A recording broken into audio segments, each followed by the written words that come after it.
guys ready to see the people you came here to see, your friends and family? Yes, you are, absolutely. So please welcome your first comic, all the way from New Jersey, Spencer!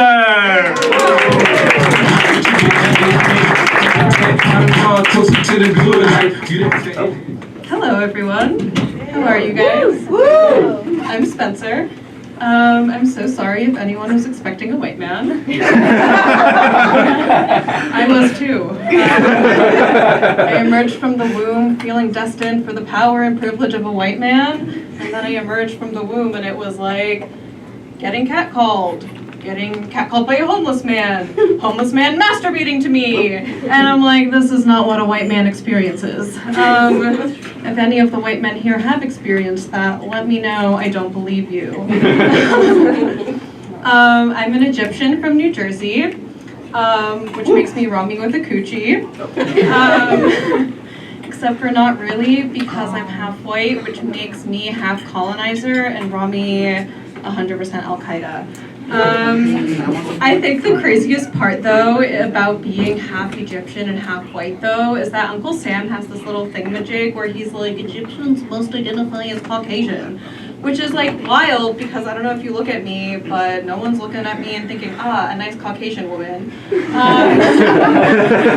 like really fucked because it's like I feel like I'm technically 100% white if I'm half white and half white, right? Like that just makes me full. But then it's like this weird, like I want white privilege, but the privilege Uncle Sam has granted me is like I get to be 100% Caucasian and 100% for 9/11, like 100% responsible for 9/11. For 9/11, let's clarify, this is not a terrorist threat.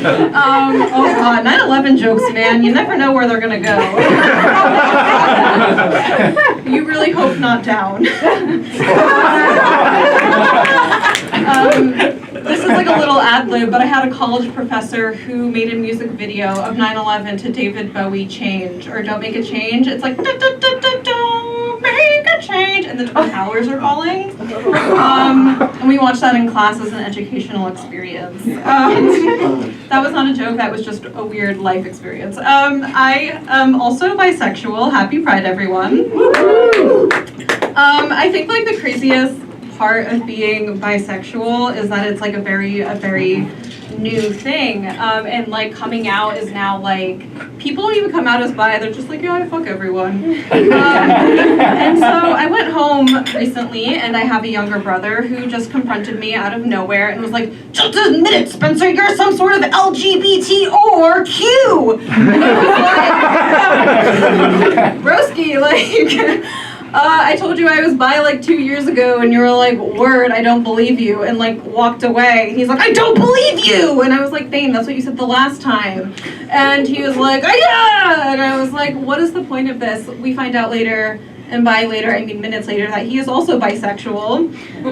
So 14-year-olds, you know how they come out. And it's like, he sexts in the Instagram comments. It's wild, and I'm like, I don't think Gen Z knows that you can be gay in the closet. It's allowed. You're allowed to sext in the DMs. No one will shame you for that. My little brothers are obviously a huge part of my life. I have 3 of them. If anyone wants one, they are mail order delivery, 2-day shipping, courtesy of Daddy Bezos. And when I first told them I was gonna do comedy, they looked at me point blank and they were like, why? You're not funny. And I was like, well, maybe you just have bad taste in comedy, you beta. I would say I am funny. I would say like teenage boys are not the ultimate arbiters of comedy.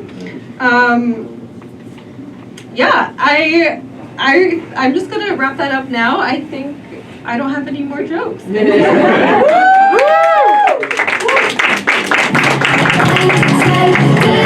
One more time for Spencer, everybody.